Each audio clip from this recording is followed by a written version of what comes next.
모든 물체는 그 물체의 고유한 향기가 있습니다. 물체에만 고유한 향기가 있는 것이 아니라 우리네 사람에게도 나름대로의 고유한 향기가 있음을 봅니다. 우리 한국 사람 고유한 향기가 뭘까요? 아마도 우리 한국 사람에게만 나는 냄새가 있을 겁니다. 또 한국 사람뿐만 아니라 서양 사람도 서양 사람들 그들에게만 나는 냄새가 있습니다. 외람된 말씀이지만 꼬랑내 같은 거겠죠. 그런데 더 무서운 것은 우리 마음에 또 냄새가 있다는 겁니다. 선한 마음, 착한 마음을 가졌을 때 나는 냄새는 우리가 냄새라 하지 아니하고 향기라 합니다. 그 향기는 많은 사람들이 마음을 기쁘게 하고 기분을 상쾌하게 하며 생기를 줄 뿐만 아니라 활기를 주며 소망과 더불어 우리의 마음을 훈훈하게 만들어줍니다. 이러한 냄새는 일반적인 냄새가 아니라 향기요, 이 향기는 생명으로 인도하는 향기라 할 것입니다. 그런가 하면 나쁜 마음, 즉 마음이 약하고 질투와 시기의 마음으로 가득 차 있는 사람, 다른 사람을 불쾌하게 하고 기분을 상하게 하며 용기를 잃어버리게 하고 무기력하게 만들어줍니다. 더 나아가 화를 내게 합니다. 이것은 향기가 아니라 냄새입니다. 이 냄새는 사망을 이르게 하는 냄새입니다. 근데 이상한 것은 냄새란 퍼지는 것이요 전파되는 겁니다. 여러분, 말은 거짓말을 할 수 있지만 냄새는 거짓을 못합니다. 냄새는 영향력을 가졌고 또한 냄새는 쉽게 동하게 만듭니다. 그러기에 성경은 우리를 향하여, 그리스도인을 향하여 그리스도의 향기라는 이유가 여기에 있습니다. 고린도후서 2장 15절의 말씀을 보면 너희는 하나님 앞에서 그리스도의 향기니, 우리의 삶이 향기 나는 삶, 선한 영향을 미치는 삶, 이런 삶, 우리 하나님이 살기를 우리에게 원하신다는 겁니다. 여러분, 오늘 본문의 말씀, 우리가 잘 알고 있는 옥합을 깨뜨린 한 여인의 아름다운 기사가 기록되어져 있습니다. 이 아름다운 이야기는 사복음서에 공이 기록된 말씀이기도 합니다. 사복음서에 기록된 말씀을 가지고 여러 가지의 해석이 있을 수 있습니다만 어떤 성서학자는 옥합을 깨뜨린 여인의 발에 붙는 장면의 기사는 두 개인데, 하나는 머리에 붙는 기사와 또 하나는 발에 붙는 기사, 그리고 마태복음과 마가복음의 기사와 누가복음과 요한복음의 기사 각기 다른 기사의 사건이라고 이야기합니다. 또 옥합을 깨뜨린 여인의 막달라 마리아냐, 아니면 오늘 사건이 일어난 곳이 베다니이기 때문에 베다니에 사는 마리아냐, 아니면 나사렛의 동생인 마리아냐, 어떤 마리아냐라고 하는 여러 가지 화석학적 견해가 있기도 합니다. 근데 오늘 본문의 말씀을 가만히 보면, 오늘 본문의 말씀을 어떤 신학적으로 성서학적으로 잠시 나누어 본다면, 여러분 오늘 14장 1절부터 2절의 말씀을 보면 저 서기관들과 제사장들이 예수님을 죽이려고 음모를 꾸립니다. 그런데 6월절이 다가오자 야, 잠시 쉬었다 하자, 그리고 멈춥니다. 그리고 끝절의 10절과 11절의 말씀을 보면 예수님의 제자인 가룟 유다가 예수님을 팔려고 마음을 굳게 먹습니다. 그 사이에 오늘 3절부터 9절까지의 말씀이 옥합을 깨뜨린 여인의 기사가 기록되어져 있습니다. 오늘 본문의 말씀의 내용은 이런 겁니다.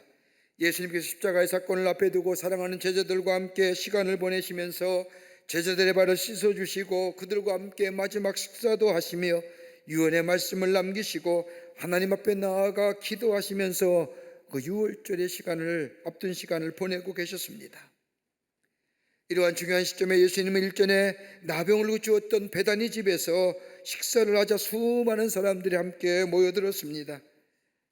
나병 환자였던 시몬이 완치되었음에도 불구하고 여러분 오늘 본문의 말씀을 보면 이 마가는 여전히 나병 환자 시몬이라고 적고 있음을 보게 됩니다. 십자가 사건을 앞에 두고 우리 예수님은 마지막까지 저 소외당하고 종교적으로 멸시받는 사람들을 용납하시고 저들과 함께 같이 식사하신 것을 알 수가 있습니다. 이렇게 십자가의 사건을 앞에 두시고 시몬의 집에서 식사하고 계실 때에 한 인명의 여인이 매우 값진 향유 옥합을 가지고 와 예수님 앞에 깨트리고 그걸 예수님의 머리에 붓습니다. 요한복음에서는 마리아라는 여인이 예수님의 발에 향유를 붓고 자신의 머리털을 풀어 예수의 발을 씻겼다고 기록합니다. 여러분, 머리에 붓는 것과 저 발에 붓는 것은 상당한 차이가 있습니다. 오늘 본문에 기록된 말씀처럼 옥합을 깨뜨려 향유를 예수님의 머리에 부었다는 행위는 당시의 관습으로 보면 매우 특이할 뿐만 아니라 파격적인 행위입니다. 그러나 향유를 예수님의 머리에 부었다는 것은 상당한 영적인 의미가 그 속에 담겨져 있습니다. 여러분, 구약 성서의 말씀을 보면 보통 기름을 붓는 것은 권위 있는 예언자가 특정인을 왕이나 제사장으로 삼을 때 하는 행위입니다. 오늘 이 여인이 예언자의 역할을 하고 있으며 예수님은 성경의 예언대로 기름을 부음 받은 자의 메시아로서의 세움을 받는 신앙적 의미, 다시 말한다면 예수 그리스도께서 메시아이심을 대관식하는 그 장면이 이 말씀 속에 담겨져 있다 할 것입니다. 또 하나의 특징이 있다고 한다면 오늘 본문 말씀을 가만히 보십시오. 다른 복음서나 요한복음의 말씀을 보면 여인의 이름이 나오나 오늘 본문의 말씀인 마가복음의 말씀을 보면 시몬이나 마리아나 같은 이름이 소개되지 않습니다. 이름을 밝히지 않고 인명으로 처리한 것은 다름이 아니라 행한 사람이 누구이냐가 중요한 것이 아니라 행한 행위가 중요하다는 겁니다. 사람의 이름으로 기억하지 말라는 겁니다. 그가 어떤 사람이고 그 누구인가가 중요한 것이 아니라 그가 행한 일로 기억하라는 겁니다. 그러기에 옥합을 깨뜨려 온 집안 향기로 가득 채웠던 이 여인, 오늘 본문인 마가복음 14장 9절의 말씀을 보면 내가 진실로 너에게 이르노니 온 천에 어디서든지 복음이 전파되는 곳에 이 여자가 행한 일도 말하여 그를 기억하리라 하시니라고 이 여인의 행위에 대하여 칭찬하신 예수님, 옥합을 깨뜨리고 그 향유를 예수님의 머리에 붓는 이 파격적인 행위를 우리 예수님은 복음이 전파되는 곳에 이 여인이, 이 여자가 행한 일도 말하며 기억하리라고 하며 칭찬하신 이유가 어디 있을까요? 오늘 본문의 말씀을 통하여 함께 말씀을 나누며 은혜 받기를 원합니다. 첫째는 다름이 아니라 진실된 사랑의 모습이었다는 겁니다. 여러분, 오늘 마가복음 말씀인 같은 병행구인 저 누가복음 7장 44절의 말씀을 보면 시몬이란 사람이 나옵니다. 오늘 마가복음은 나병 환자 시몬이지만 저 누가복음 7장의 말씀을 보면 바리새인이 시몬입니다.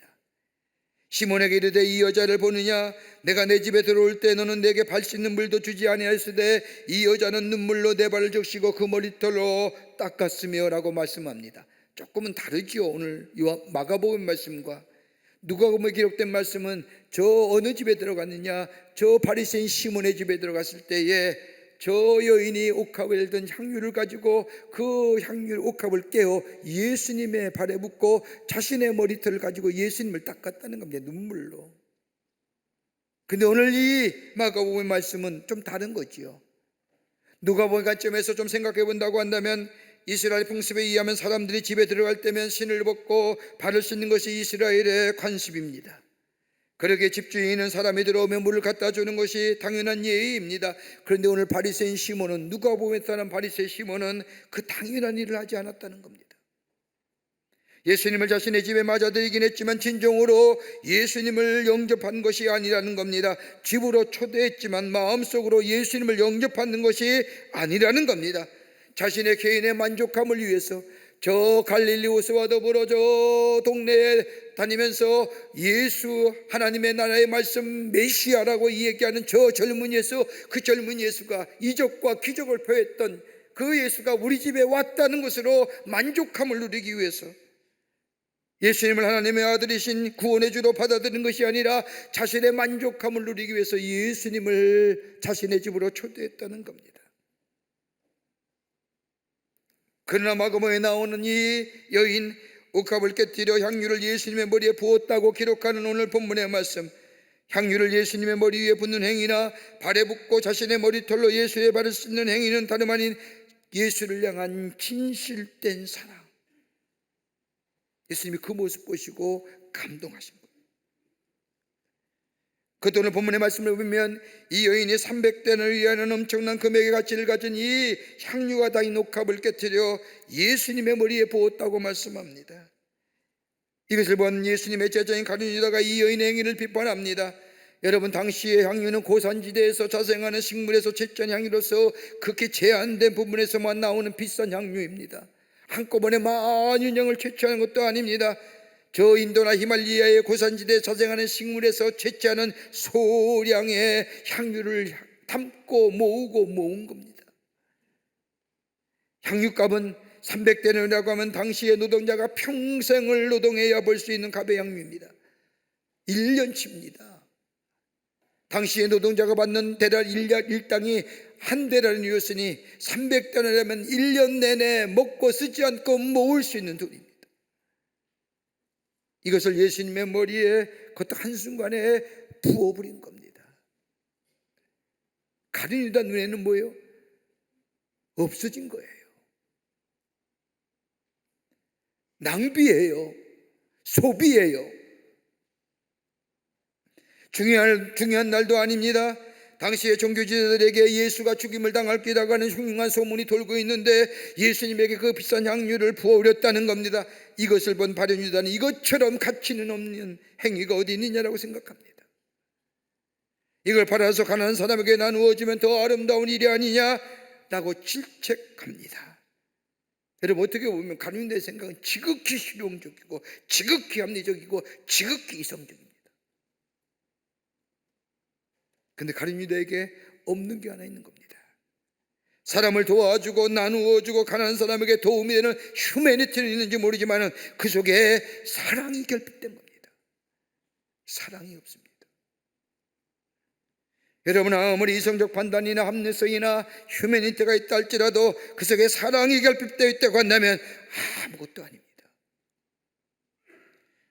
여러분, 물질에 대한 욕망과 욕심이 있는 사람, 여러분 가만히 보면 사랑의 가치를 모릅니다.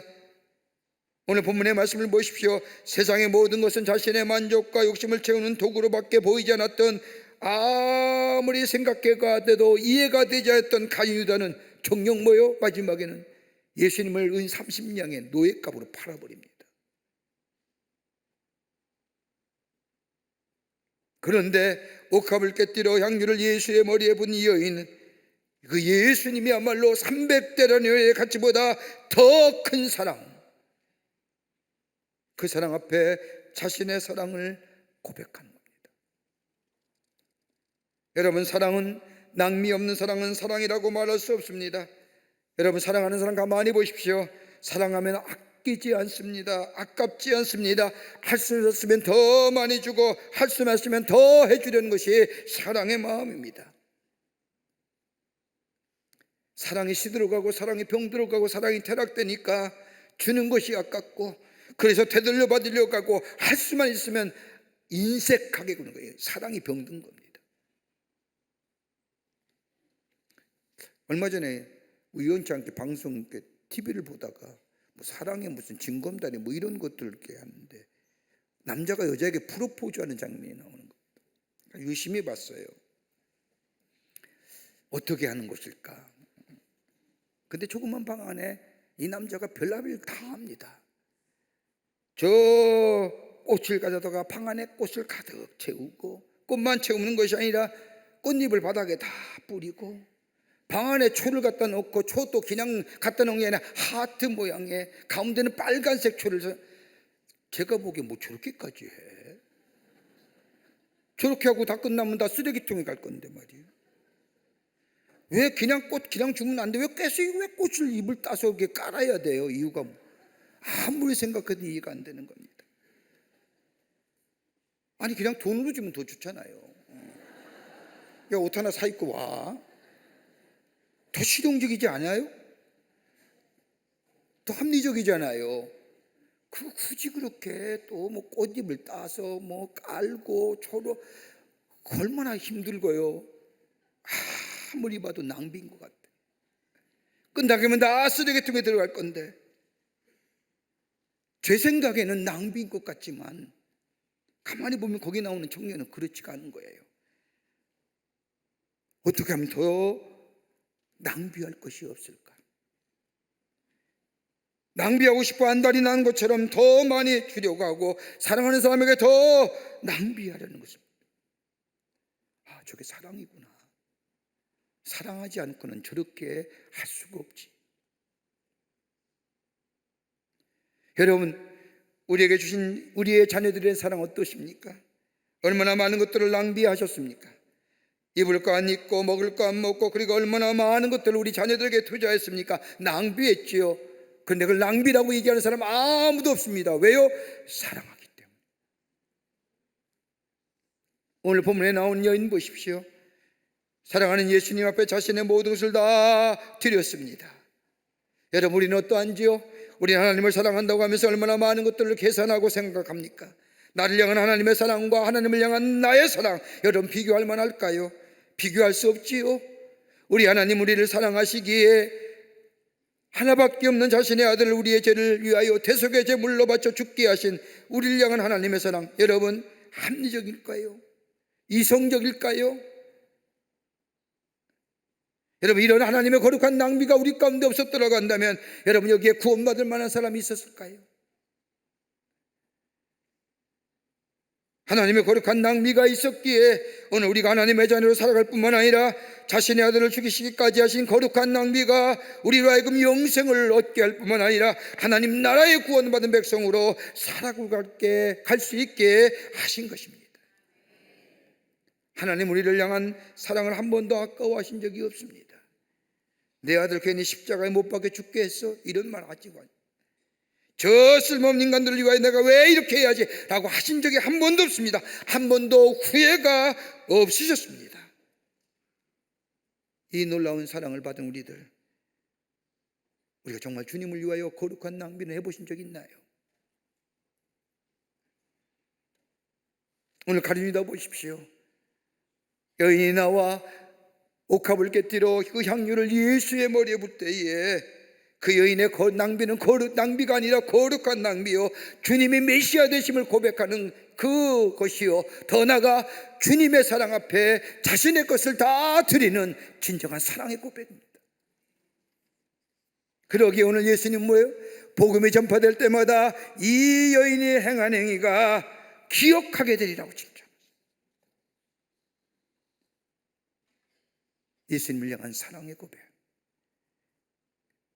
그것이 바로 향유 옥합에 담긴 향유를 깨뜨려 예수의 머리에 붓는, 그리고 예수님은 그것을 보면서 복음이 증거되는 것 때마다 이 여인의 사랑이 모든 사람에게 기억하게 되리라고 말씀하십니다. 진정한 사랑의 고백인 것을 보게 됩니다. 두 번째는 구원을 갈망하는 믿음입니다. 같은 병행구의 말씀인 누가복음 7장의 말씀을 보면 너는 내게 입맞추지 아니하였을 때, 저 바리새인 시몬을 향하여 하시는 말씀입니다.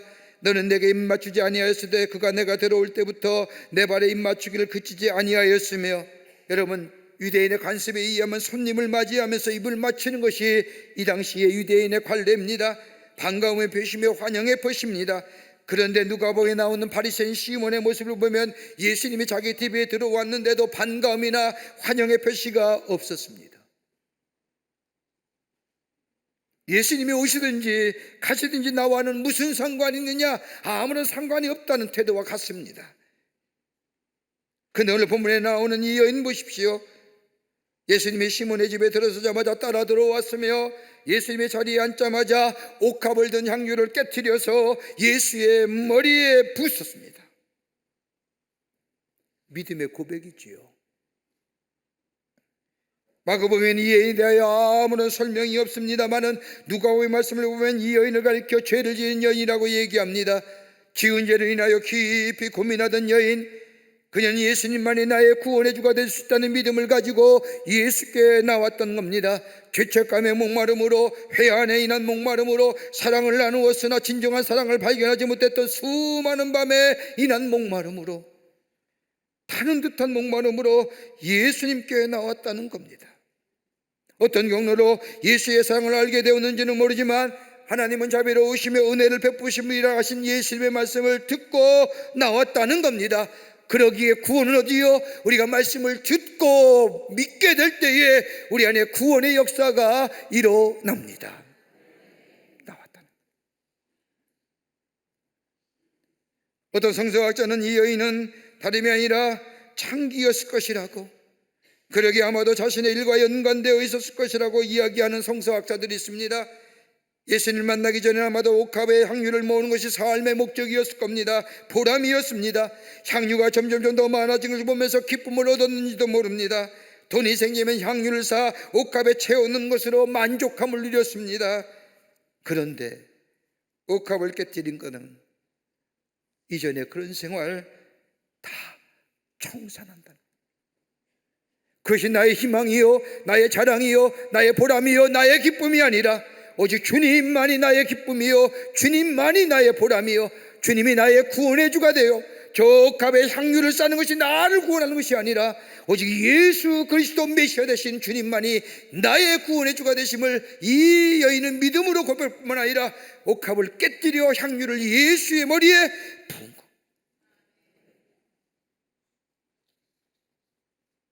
옥합을 깨뜨렸다는 것은 자발적인 결단입니다. 자신 질그릇 같은 인생 온전히 깨뜨렸다는 겁니다. 자신의 생명을 드린다는 겁니다. 예수의 만남을 인하여 예수가 나의 믿음의 주라 고백하는 그때부터 가장 소중하고 귀하게 여겼던 향유가 향기와 빛을 잃은 거예요. 이전에 좋았던 것이 이제는 값없어졌습니다. 향기로운 향유가 나의 구원이 되는 것이 아니라 오직 나를 구원하시는 예수님밖에 없다는 믿음, 그 믿음이 그녀를 새로운 피조물로 만들었고 그 예수를 고백하는 순간 그의 실존과 그의 존재성이 달라졌고 이 세상 모든 것과 비교할 수 없는 예수님을 모시고 사니 과거에 전부인 줄 알았던 것이 옥합을 깨뜨린 것처럼 깨어져 버린 거라는 거예요.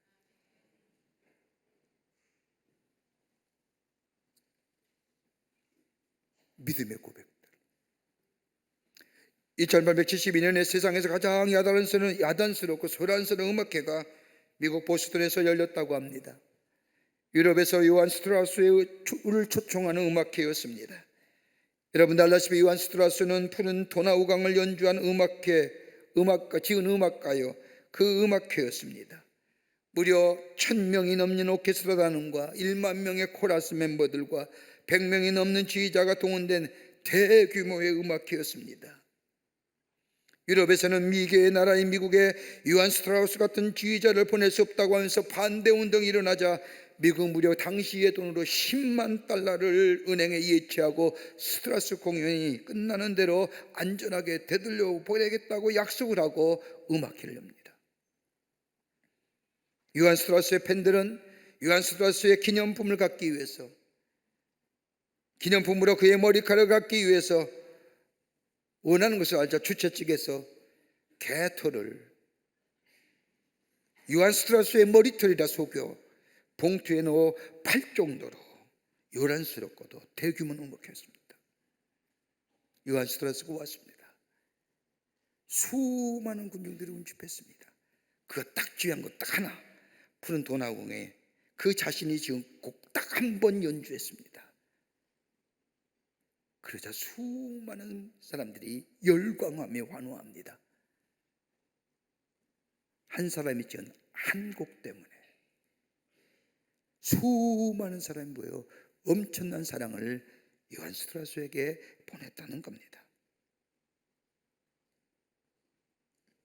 이 여인 그보다 더하면 더했지 못하지 않았죠. 자신의 전부입니다. 일생을 모은 겁니다. 수많은 손가락질을 받으며 때로는 질시를 받으며 많이 나는 것도 아닌 그 향유 한 방울 한 방울 모아다가 돈 주고 모아다가 자신의 옥합에 넣는 것, 쌓이는 것으로 삶의 만족과 의미를 살았던 이유, 그게 나의 믿음이요, 그게 내 전부입니다. 그러나 주님을 만나는 순간에 그 향유를 예수님의 머리에 붓습니다. 주님이 나의 구원해 줍니다. 주님이 나의 메시아가 되십니다. 여러분, 이것만큼 우주의 귀한 곡이 어디 있을까요? 그럴 때에 주님이 뭐예요? 복음이 전파되는 곳마다 너의 행한 행위가 모든 사람에게 기억되게 되리라고 하시는 거예요. 오늘 이 믿음의 고백이 우리 안에 있다고 한다면 복음이 전파되는 곳마다 우리의 믿음의 고백이 많은 사람들에게 기억되는 역사, 정녕 우리 주님이 우리에게 원하는 일인 줄 믿습니다. 끝으로 자기 부정의 믿음입니다. 오늘 본문 말씀 14장 8절의 말씀을 보면 그는 힘을 다해 내 몸에 향유를 부어 내 장례를 준비하였느니라고 말씀하십니다. 이 당시 이스라엘 풍습에 의하면 시신을 향유를 부으는 것이 장례식의 습관이었습니다. 그러게 예수님은 십자가에 죽으신 후에 예수를 따르던 여인들이 부활의 아침에 예수님의 시신에 기름을 바르러 갔다가 바로 부활의 주님을 맞는 것, 이스라엘의 풍습에 의한 것이었습니다. 그런데 오늘 성경 말씀을 보십시오. 그 향유의 값어치가 얼마냐? 300데나리온입니다. 여러분 한번 생각해 보십시오. 그 돈이 얼마인지 좀 쉽게 생각해 볼까요? 예수님이 보리떡 5개와 물고기 2마리로 5,000명을 입으신 사건이 있습니다. 그 사건의 말씀을 보면 식사 때가 지났을 때에 예수님이 그 청중들, 군중들이 시장한 것을 보시고 제자들을 불러 얘기합니다. 야, 너희가 먹을 것을 주라. 근데 제자들이 말하지 않습니까? 예수님, 지금 이 벌판에서 어디서 무엇을 먹을 것을 구할 수 있습니까? 아마 이 많은 사람을 먹이려면 200데나리온의 돈이 필요합니다. 200데나리온이면 여러분 장정만 5,000명 먹을 수 있는 겁니다. 아녀자와 더불어 어린아이까지 하면 10,000명입니다. 그러면 300데나리온이면 얼마나 먹여요? 좀 계산 좀 해보세요. 15,000명이에요. 15,000명이 된 거예요. 장정 노동자가 1년치 월급입니다. 그걸 예수님 앞에 그 향유를 머리에 부은 겁니다. 여러분, 당시에 이 향유는 순전한 나아드는 동방에서 가장 귀히 여기는 향유입니다. 저 고산지대나 히발리아 산지에서 구할 수 있는 저 자생하는 향나무의 뿌리에서 축출한 아주 비싼 향유입니다. 많이 나는 것도 아닙니다. 더구나 그 향유를 담은 그릇은 옥합이라고 했습니다. 옥으로 만든 아주 감나가는 아름다운 그릇일 것입니다. 그러기에 향유를 사다가 한 방울 두 방울 넣고 그 입구를 꽉 막고 초로 밀봉합니다. 급한 일이 있으면 그걸 뚫어서 그걸 팔아가지고 어려운 일을, 그 문제를 해결하는 데 쓰는 게 이 향유입니다. 그뿐 아니라 이스라엘 여인이 이 향유를 쓰는 특별한 의미가 있습니다.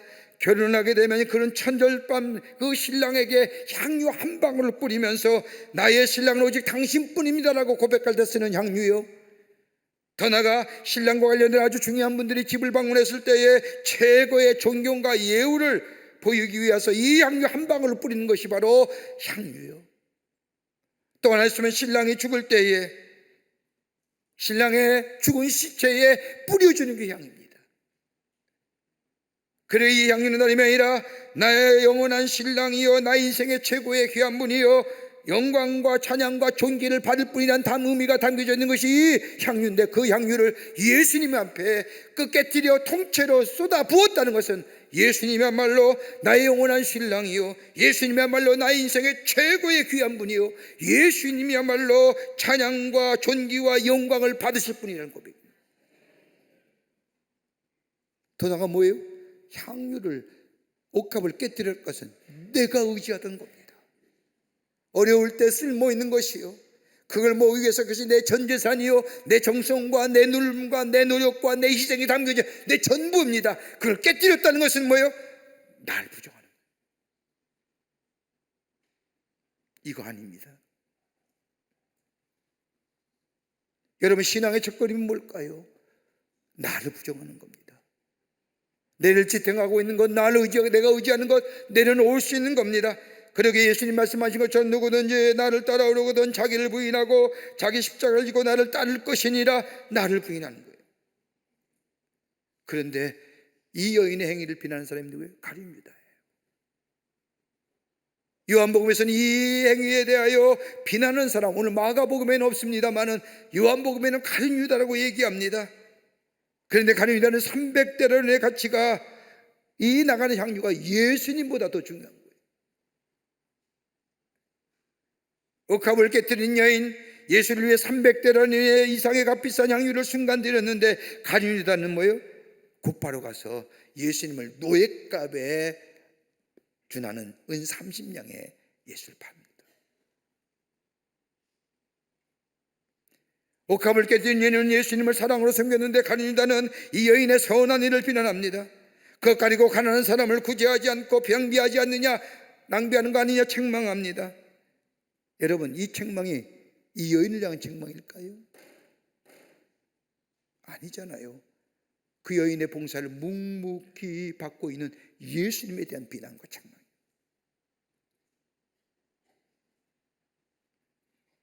그러기에 요한복음 12장 6절의 말씀을 보면 이렇게 말하면 가난한 자들을 생각함이 아니요 그는 도둑이라 돈깨를 맞고 거기 넣은 것을 훔쳐갑니다. 가룟유다의 관심은요, 여러분, 사람을 돕는 규제가 아니에요. 구제가 그 여인의 돈이에요.